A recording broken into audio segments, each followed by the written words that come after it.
ঝিনাইদহে VGF card ভাগাভাগি নিয়ে বিএনপির দুই পক্ষের ব্যাপক সংঘর্ষ। পরিস্থিতি নিয়ন্ত্রণে পুলিশ ও সেনাবাহিনীর লাঠিচার্জ, আহত অন্তত ৪০।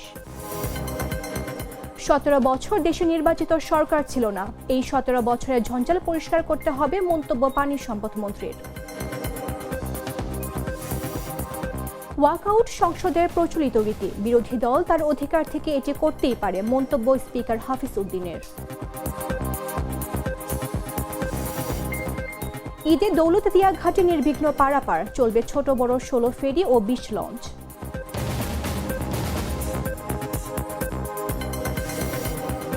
এবং মংলায় জীবনের প্রথম একদিনে একসাথে ৯ কবর খুলেন ঘটক মুজিবুর বারেক রমজান।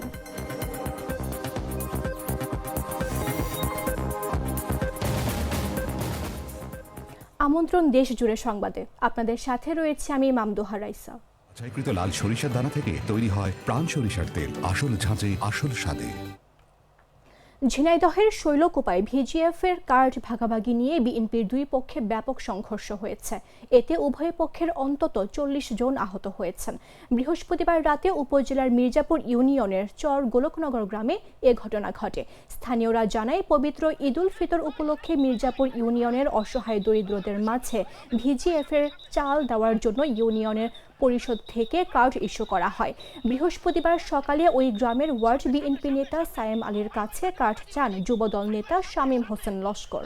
এক পর্যায়ে দুজনের মধ্যে বাগবিতণ্ডা হয়। এ নিয়ে একই দিন সন্ধ্যায় স্থানীয় নেতাকর্মী ও মাতব্বররা সালিশে বসে। বৈঠক চলাকালে বিএনপি নেতা সায়েম আলী ও যুবদল নেতা শামীম হোসেনের সমর্থকরা দেশীয় অস্ত্র নিয়ে সংঘর্ষে জড়িয়ে পড়ে।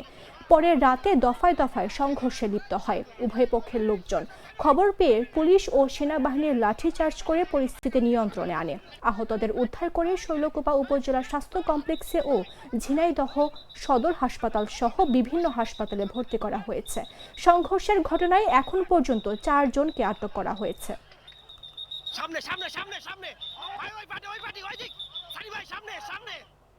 পানি সম্পদ মন্ত্রী ও বিএনপির যুগ্ম মহাসচিব শহীদ উদ্দিন চৌধুরী অ্যানি এমপি বলেছেন, ১৭ বছর এদেশে নির্বাচিত কোনো সরকার ছিল না, এর ১৭ বছরের ঝঞ্ঝাল পরিষ্কার করতে হবে। যেহেতু তারেক রহমানের নেতৃত্বে সব কাজ সব ডিপার্টমেন্টের সঙ্গে সমন্বয় করা হবে। শুক্রবার সকালে লক্ষ্মীপুর সদর উপজেলার রহমতখালী খাল, ওয়াবদা খাল, জকসিন খাল ও মান্দারি খাল পরিদর্শনকালে এসব কথা বলেন তিনি। শহীদ উদ্দিন চৌধুরী অ্যানি এ সময় বলেন, প্রেসিডেন্ট জিয়াউর রহমান তার জীবদ্দশায় খাল খনন কর্মসূচি হাতে নিয়েছেন। সে সময় দেশের মানুষ সেচ সুবিধা পেয়েছেন, উৎপাদন দ্বিগুণ হয়েছে, মাছের চাষ বৃদ্ধি পেয়েছে। বর্তমানে স্বনির্ভর বাংলাদেশ গড়তে হলে সবার সহযোগিতা প্রয়োজন। প্রেসিডেন্ট জিয়ার খাল খনন কর্মসূচি তারেক রহমানের নেতৃত্বে এগিয়ে যাবে বলেও জানান তিনি।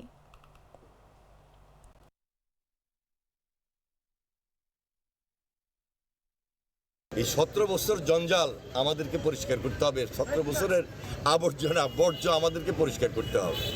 এবং যেহেতু এখন আমরা নির্বাচিত সরকার তারেক রহমানের নেতৃত্বে সকল কাজ সকল ডিপার্টমেন্টের সহিত সমন্বিত করবই।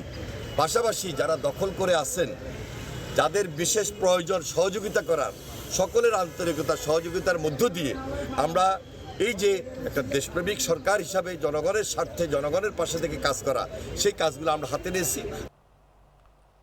শত বছরের ইতিহাস, মার্বেল পাথরের সূক্ষ্ম কারুকাজ আর নান্দনিক স্থাপত্য। শরীয়তপুরের বুড়িরহাট ঐতিহাসিক জামে মসজিদ শুধু একটি উপাসনালয় নয়, এ অঞ্চলের ঐতিহ্য ও আধ্যাত্মিকতার এক অনন্য নিদর্শন। স্থানীয়দের দাবি, মসজিদের সৌন্দর্যে মুগ্ধ হয়ে যাত্রাপথে বহর থামিয়ে এখানে ২ রাকাত নফল নামাজ আদায় করেছিলেন তৎকালীন প্রেসিডেন্ট জিয়াউর রহমান। ইতিহাস, স্থাপত্য আর ধর্মীয় গুরুত্বে আলোচিত এই মসজিদ নিয়ে রয়েছে নানান কথকতা। বিস্তারিত জাগরেক্স রিপোর্টে।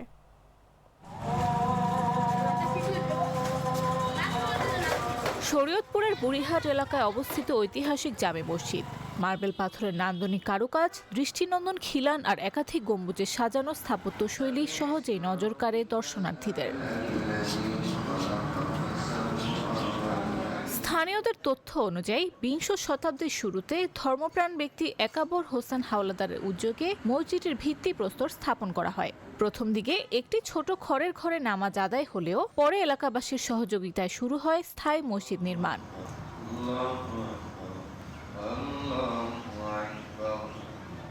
ধারণা করা হয় 1903 থেকে 1907 সালের মধ্যে মসজিদের মূল কাঠামো নির্মাণ সম্পন্ন হয়। পরে মমতাজ উদ্দিন হাওলাদারের উদ্যোগে এর সম্প্রসারণ ও উন্নয়ন করা হয়। ধাপে ধাপে সংস্কার ও সম্প্রসারণের মাধ্যমে 1935 সালের মধ্যে এটি পূর্ণাঙ্গ রূপ পায়। বুড়িরহাট ঐতিহাসিক জামি মসজিদ এটা 1907 সালে স্থাপিত হয়েছিল। এটা আমরা যতটুকু শুনেছি আমাদের বাপদাদার মুখ থেকে যে এটা প্রথমে একটি কুঁড়েঘর ছিল। সেই কুঁড়েঘর থেকে শুরু হয়, তারপরে আস্তে আস্তে টিনের ঘর, আস্তে আস্তে দেয়াল। আজকে এই মসজিদের বয়স 120 বছরের কাছাকাছি। কালের বিবর্তনে এটি অনেকটাই ক্ষয় হওয়ার পথে। আমি 2016 সাল থেকে শরীয়তপুরে আছি এবং মাঝে মাঝে যখন এই পথ দিয়ে যাই তখন এখানে নামাজ পড়ি এবং আমার নামাজটা এখানে পড়তে খুবই আসলে অনেক দূর থেকে এইম করে থাকি যেখানে যে নামাজটা আদায় করব। শরীয়তপুরে যারাই ঘুরতে আসে না কেন আমাদের বুড়িরহাট ঐতিহাসিক জামে মসজিদে একদিন হলেও একটু ঘুরে যায়, সময় দিয়ে যায়। মসজিদটি নির্মাণ কাজে ব্যবহার করা হয়েছিল ইংল্যান্ড থেকে আনা সিমেন্ট এবং দিল্লির একটি মসজিদের অনুকরণে তৈরি নকশা ও মার্বেল পাথর, যা সে সময়ের জন্য ছিল অত্যন্ত ব্যয়বহুল ও দৃষ্টিনন্দন উপকরণ। প্রায় 5 একর জায়গা জুড়ে বিস্তৃত মসজিদ কমপ্লেক্সটির দৈর্ঘ্য প্রায় 250 ফুট এবং প্রস্থ প্রায় 120 ফুট। একসঙ্গে প্রায় 1000 মুসল্লি এখানে নামাজ আদায় করতে পারেন। শুধু ধর্মীয় কর্মকাণ্ডই নয়, প্রতিষ্ঠা লগ্ন থেকেই এখানে চালু রয়েছে কোরআন শিক্ষা ও ধর্মীয় পাঠদান। রমজান মাসে প্রতিদিন ইফতারের আয়োজনও করা হয় এই মসজিদে। দেশের বিভিন্ন জেলা থেকে মানুষ এখানে আসেন নামাজ আদায় ও ঐতিহাসিক স্থাপত্য দেখার জন্য। অনেক দূর দূরান্ত থেকে আপনার এই আজকে জুমাও আপনার অনেক দেশের ডামুড্ডা থেকে এখানে জুমা পড়তে আসছে। তার মনের আশা ছিল, আমারে বলল যে আমার মনের আশা ছিল যে বুড়িরহাট ঐতিহাসিক মসজিদে আমি জুমার নামাজ আদায় করব। এরকম প্রায় অনেক দূর থেকে এখানে জুমা পড়ার জন্য আসে। তবে শত বছরের পুরনো এই স্থাপনার সঠিক তদারকি না থাকায় নষ্ট হচ্ছে এর সৌন্দর্য, এমন অভিযোগ স্থানীয়দের। তাই ঐতিহাসিক এই মসজিদ সংরক্ষণে সরকারিভাবে উদ্যোগ নেওয়ার দাবি জানিয়েছেন তারা। আপনার কিছু আর্থিক অনুদান সহযোগিতা যৎসামান্য চলছে, তবে এখনো উন্নয়ন কাজ চলতেছে। আমাদের মসজিদে অনেক উন্নয়নের কাজ সামনে রয়েছে, সংস্কার কাজ রয়েছে। আমরা প্রত্যাশা করি এই এলাকার পরিবার, মুসলিম পরিবার সহযোগিতা ছাড়াও সরকারিভাবে যদি অনুদান পাই আরও সুন্দর করে এই মসজিদটি সংস্কার করা সম্ভব হবে। ইতিহাস, স্থাপত্য আর ধর্মীয় ঐতিহ্যের অনন্য সাক্ষী বুড়িরহাট ঐতিহাসিক জামে মসজিদ। যথাযথ সংরক্ষণ উন্নয়ন হলে এটি হতে পারে দেশের অন্যতম গুরুত্বপূর্ণ ধর্মীয় পর্যটন কেন্দ্র। News desk, চাকো news. জাতীয় সংসদের স্পিকার মেজর অবসরপ্রাপ্ত হাফিজ উদ্দিন আহমদ বলেছেন, ওয়াকআউট সংসদের একটি প্রচলিত রীতি। বিরোধী দল তার অধিকার থেকে এটি করতেই পারে, তবে প্রথম অধিবেশনের দিন এমনটি না করলেও হতো। শুক্রবার সকাল 10:15টার দিকে জাতীয় স্মৃতিসৌধে শ্রদ্ধা নিবেদন করতে এসে সাংবাদিকদের প্রশ্নের জবাবে স্পিকার এ মন্তব্য করেন। তিনি এ সময় বলেন, বিগত সংসদ নির্বাচনের মাধ্যমে গণতন্ত্র প্রতিষ্ঠার যে সুযোগ পাওয়া গেছে তার সর্বাত্মক ব্যবহার করা হবে। সংসদে স্লোগান নিয়ে তিনি বলেন, সংসদে স্লোগান দেওয়া ঠিক না, এটা রেওয়াজের বাইরে। সংসদের রেওয়াজের বাইরে যায় এমন কিছু করবে না। তবে রাষ্ট্রপতি সম্পর্কে কোনো মন্তব্য করতে রাজি হননি স্পিকার।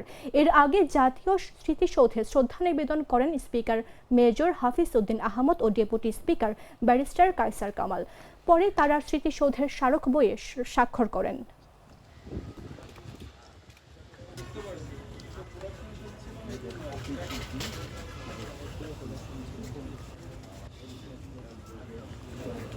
ওয়াকআউট করার অধিকার তাদের রয়েছে। সংসদের এটি একটি প্রচলিত বিধি, প্রচলিত কার্যক্রম। তারা তাদের দৃষ্টিকোণ থেকে করেছে। না করলে ভালো হতো, প্রথম দিনে ওয়াকআউটটা না করলেই ভালো হতো। যাই হোক, সেটি তাদের বিষয়। সংসদে সরকার এবং বিরোধী দল উভয়ের সহযোগিতার মাধ্যমে, উভয়ের ঐক্যবদ্ধ প্রচেষ্টার মাধ্যমে সংসদ তার অভিষ্ট লক্ষ্যে পৌঁছতে পারে।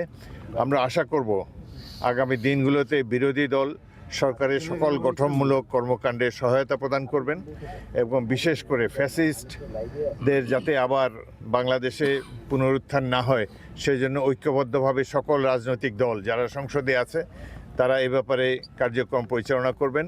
আমরা একটি ঐক্যবদ্ধ জাতি দেখতে চাই, ঐক্যবদ্ধ সংসদ দেখতে চাই এবং আশা করি এই ঐক্য স্থাপন করার জন্য আমরা সক্ষম হব।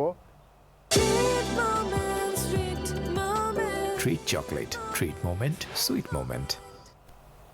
দৌলতদিয়া ঘাটে পদ্মা সেতু চালুর পর যাত্রী ও যানবাহনের চাপ কমেছে। এবারও ঈদে অতিরিক্ত চাপ সামাল দিতে প্রশাসন নিয়েছে ব্যাপক প্রস্তুতি। ছোট বড় 16টি ফেরি ও 20টি লঞ্চ চলাচল করবে। দৌলতদিয়া প্রান্তের 3টি ফেরিঘাট সচল থাকবে। আপনি তো জানেন যাত্রী নাই, কিন্তু গাড়ি শত শত ঘাটে দাঁড়ায় থাকে যাত্রীর অভাবে, কখনো কিন্তু যাত্রী গাড়ির জন্য দাঁড়ায় থাকে নাই। এটা আপনারাও জানেন, আমরাও জানি। আমরা তার চেয়ে এবার বেশি গাড়ি রাখবো, যাতে ঘাটে কোনো রকম কোনো বিশৃঙ্খলা না হয়। আমরা আমাদের একটা টিম করছি, আমরা একটা কমিটি গঠন করব, সেই কমিটির মাধ্যমে এই টার্মিনালটা পরিচালনা হবে। আমাদের দৌলতদিয়া পাটুরিয়া 20টি লঞ্চ চলাচল করবে। আমাদের 20টি লঞ্চের প্রত্যেকটা লঞ্চেরই আমাদের ফিটনেস কমপ্লিট আছে, এবং লঞ্চের যে সরঞ্জাম লাগে, বয়া এবং ইত্যাদি যা লাগে, ফায়ার সার্ভিসেস যাবতীয় আমাদের পর্যাপ্ত পরিমাণ যা কিছু লাগে সবকিছু লঞ্চের আছে আমাদের। আপনারা জানেন পবিত্র ঈদ উল ফিতর এবং ঈদ উল আজহায় এই ফেরিঘাটের উপর প্রচন্ড প্রেসার বাড়ে। প্রচুর যাত্রী ফেরি হয়ে পার হয়ে এখান থেকে আবার অনেকে সরাসরি গাড়িতে যায়, আবার এখান থেকে অনেকে গাড়িতে করে বিভিন্ন জেলায় চলে যায়। তো সেই ক্ষেত্রে আমাদের 24/7 একেবারে যেহেতু প্রচুর যাত্রী চাপ থাকবে, আমাদের এখানে ফিক্সড পেট্রোল থাকবে, আমাদের মোবাইল পেট্রোল থাকবে, আমাদের গুরুত্বপূর্ণ জায়গাগুলোতে আমাদের চেকপোস্ট থাকবে, যাতে খারাপ লোকজন ছিনতাই বা অন্যান্য কোনো কাজকর্ম করতে না পারে। মোরওভার এটার বাইরে আমাদের ট্রাফিক অ্যারেঞ্জমেন্ট একটা বড় বিষয়, কারণ এই সময়ে আমরা হিসাব করে দেখেছি অন্যান্য বছরের যে পরিসংখ্যান, এই সময়ে আমাদের প্রচুর গাড়ি বেড়ে যায়। মংলার পৌর কবরস্থানে শুক্রবার সকালটা ছিল ভারী শোকে আচ্ছন্ন। জীবনে প্রথমবার একদিনে পাশাপাশি 9টি কবর খনন করলেন গোরখতক মুজিবুর, বারেক ও রমজান। সড়ক দুর্ঘটনায় নিহত আব্দুর রাজ্জাকের পরিবারের 9 সদস্যকে দাফনের জন্য খোঁড়া হয় এসব খবর, যার মধ্যে রয়েছে 2 শিশুর ছোট কবরও। প্রতিনিধির পাঠানো তথ্যচিত্রের বিস্তারিত জাগো ডেস্ক রিপোর্টে।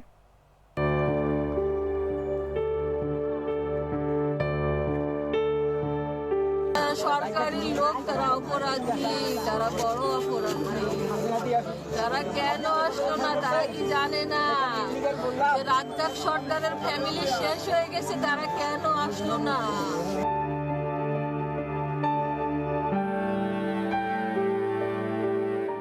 মংলার পৌর কবরস্থানে শুক্রবার সকালটা ছিল অন্য যে কোনো দিনের চেয়ে অনেক ভারী।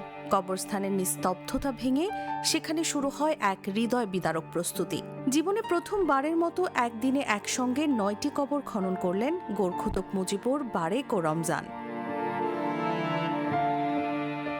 সকালেই তারা কোদাল হাতে নেমে পড়েন কাজে। সময় গড়ানোর সঙ্গে সঙ্গে একে একে তৈরি হতে থাকে 9টি কবর। এর মধ্যে 7টি বড় আর 2টি ছোট, শিশুদের জন্য। দুপুর হওয়ার আগেই পাশাপাশি সারি করে খুঁড়ে ফেলা হয় সবগুলো কবর।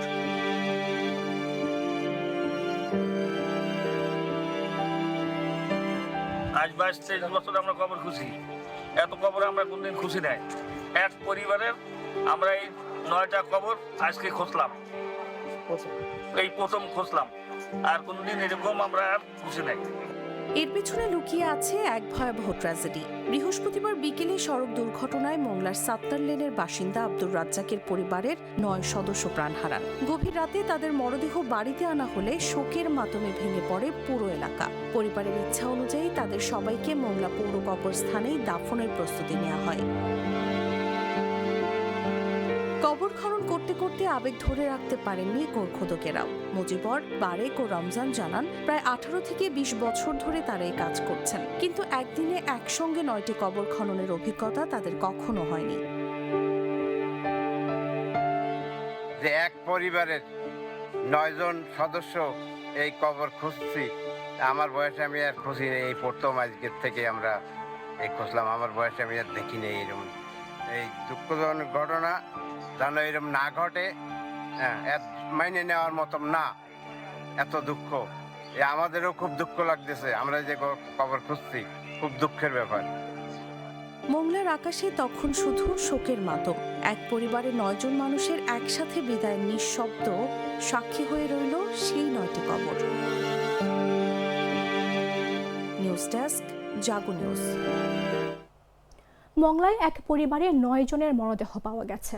পৌর শহরের 7 লেনের বাড়িতে চলছে শোকের মাতম। নিহতদের মধ্যে আছেন বিএনপি নেতা আব্দুর রাজ্জাক, তার ছেলে মেয়ে, পুত্রবধূ ও নাতি নাতনিরা। জুমার নামাজ শেষে দুপুর 2টায় উপজেলা পরিষদ মাঠে জানাজা নামাজ অনুষ্ঠিত হবে। এরপর দাফন হবে পৌর কবরস্থানে। গভীর রাতে খুলনা ও বাগেরহাট থেকে মরদেহগুলো মংলায় পৌঁছায়। পরিবার তাদের ময়নাতদন্ত ছাড়াই হাসপাতাল থেকে মরদেহ গ্রহণ করেছেন। নিহতরা হলেন বর আহাদুর রহমান সাব্বির, তার বাবা আব্দুর রাজ্জাক, বরের ভাই আব্দুল্লাহ সানি, বোন উম্মে সুমাইয়া ঐশী, তার ছেলে সামিউল ইসলাম ফাহিম, বড় ভাই আশরাফুল আলম জরির স্ত্রী ফারহানা সিদ্দিকা পুতুল ও তাদের সন্তানরা। কনে মার্জিয়া আক্তার, তার বোন লামিয়া, দাদি রাশিদা বেগম ও নানি আনোয়ারা বেগম এবং মাইক্রোবাসের চালক নাইমও অন্তর্ভুক্ত।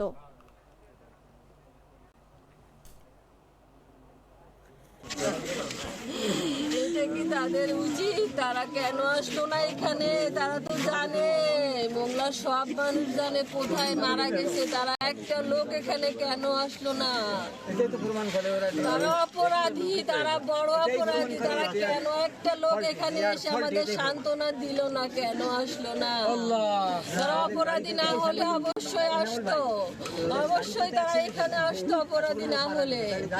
তারা অপরাধী, সরকারি লোক, তারা অপরাধী, তারা বড় অপরাধী।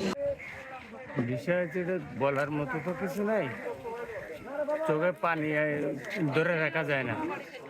এত বড় দুর্ঘটনা মোংলার জীবনে কোনোদিন হয় নাই। আমরা বিএনপির পরিবার, আমরা থানা পৌর সবাই আমরা শোকাহত। আমরা পার্টির প্রধানমন্ত্রী উনিও শোক জানাইছে, আমাদের মন্ত্রী আমাদের এমপি সাহেব উনিও, ফরিদুল ইসলাম উনিও শোক জানাইছেন, ওনারা আসতেছেন। ময়মনসিংহের বাজারগুলোতে রমজানকে টার্গেট করে চড়া দামে বিক্রি হচ্ছে বিভিন্ন জাতের ফল। প্রতি কেজি ফলে 50 থেকে 250 টাকা দাম বাড়ানো হয়েছে। ক্রেতাদের অভিযোগ, ফলের বাজার মনিটরিং দুর্বল থাকায় অসাধু ব্যবসায়ীরা রমজানের সুযোগে বাড়তি দাম নিচ্ছে। শুক্রবার বিকেলে সরেজমিনে বিভাগীয় শহরের পাটগুদাম ব্রিজ মোড়, স্টেশন রোড, গাঙ্গিনার পাড়, চরপাড়া ও নতুন বাজার এলাকা ঘুরে ফলের ঊর্ধ্বগতির এই তথ্য জানা যায়। ক্রেতারা জানান, রমজানকে টার্গেট করে বাজারগুলোতে চড়া দামে বিক্রি হচ্ছে বিভিন্ন ধরনের ফল। রমজানে দেশি ফলগুলোতে দাম বেড়েছে 30 থেকে 50 টাকা, আর বিদেশি ফলগুলোর দাম বেড়েছে 200 থেকে 250 টাকা। এতে ক্রেতাদের সাধ্যের বাইরে এখন অনেক ফল। বাজার ঘুরে দেখা যায়, আপেল প্রকারভেদে 400 থেকে 450, নাশপাতি 400, কমলা 360 থেকে 400, মালটা 350, মালভেরি 650, সবুজ আঙ্গুর 400 ও কালো আঙ্গুরের কেজি 550 টাকা কেজি দরে বিক্রি হচ্ছে। তুলনামূলক কম দামের ফলের মধ্যে পেঁপে 160 থেকে 180, বড়ই 100 থেকে 120, পেয়ারা 100 থেকে 120 ও বেল 120 থেকে 150 টাকা কেজি দরে বিক্রি হচ্ছে। তরমুজ 100 টাকা কেজি দরে বিক্রি করা হচ্ছে। পাশাপাশি এখনও কমেনি খেজুরের দাম। আগের মতোই কেজিতে 50 থেকে 480 টাকা বাড়তি দামে বেশিরভাগ জাতের খেজুর বিক্রি হচ্ছে। ফলের দাম তুলনামূলক অন্যান্য সবজি থেকে একটু বেশি, কারণ ফলে এই সিন্ডিকেটটা গড়ে উঠছে। যেমন তরমুজের দাম নর্মাল বাজার থেকে 150-200 টাকা বেশি হয়ে গেছে। আমাদের মানে এখন ফল কেনাটা হাতের নাগালের বাইরে হয়ে গেছে বললেই চলে। যারা প্রতিদিন মিনিমাম 200 টাকা বা 150 টাকা ইনকাম করে, তাদের পক্ষে কিন্তু ফল কেনা সম্ভব না। যদি ট্যাক্সটা কমাই দেয় তাহলে ইনপুট করবে বেশি, আমদানি বেশি হবে। এখন সিজন মৌসুম এটার, আর এটা এখন বিক্রি হইতেছে 420 টাকা কেজি। চিটাংপুর থেকে মাল ডেলিভারি হয় নাই। চিটাংপুর থেকে মালটা ডেলিভারি না হওয়ার কারণে আপনার যাদের কাছে মাল ছিল তারা মালটা স্টক করে ফেলাইছে। আমরা মূলত বেশিরভাগ যারা আড়তদার, এরা বেশিরভাগই আমরা কমিশনে মাল বেচছি। দাম এবার আপনার এখন তো মালের চাহিদা, মানে ওই যে বরিশালে মালটা না ঢোকার কারণে বাজারে আপনার মালের তুলনায় চাহিদা বেশি। সবগুলো কার্যালয় থেকেই আমরা নিয়মিত বাজার অভিযান করি। বিভিন্ন আইটেমের উপর ফল, মিষ্টি, নিত্য প্রয়োজনীয় পণ্যদ্রব্য সবগুলোর উপরে। তো রমজান উপলক্ষে তো এটা স্পেশালি আরও মানে বেশি বেশি করে মানে অভিযানটা পরিচালনা করা হয়। ফল। সংবাদ শেষ করার পূর্বে শিরোনামগুলো জানিয়ে দিচ্ছে আরও একবার। ঝিনাইদহে ভিজিএফ কার্ড ভাগাভাগি নিয়ে বিএনপির দুই গ্রুপের ব্যাপক সংঘর্ষ। পরিস্থিতি নিয়ন্ত্রণে পুলিশ ও সেনাবাহিনীর লাঠিচার্জ, আহত অন্তত 40। 17 বছর দেশে নির্বাচিত সরকার ছিল না, এই 17 বছরের জঞ্জাল পরিষ্কার করতে হবে, মন্তব্য পানি সম্পদ মন্ত্রীর। ওয়াকআউট সংসদের প্রচলিত রীতি, বিরোধী দল তার অধিকার থেকে এটি করতেই পারে, মন্তব্য স্পিকার হাফিজ উদ্দিনের। ঈদে দৌলতদিয়া ঘাটে নির্বিঘ্ন পারাপার, চলবে ছোট বড় 16 ফেরি ও 20 লঞ্চ।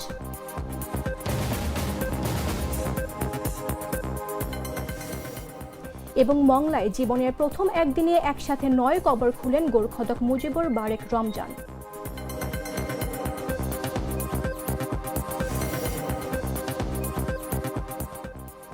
দর্শক, এই ছিল এখনকার মতো। প্রতি মুহূর্তে সর্বশেষ খবর জানতে ভিজিট করুন jagonews24.com। ফলো করুন আমাদের ভেরিফাইড ফেসবুক পেজ এবং সাবস্ক্রাইব করুন জাগো নিউজের ইউটিউব চ্যানেল। ধন্যবাদ সবাইকে।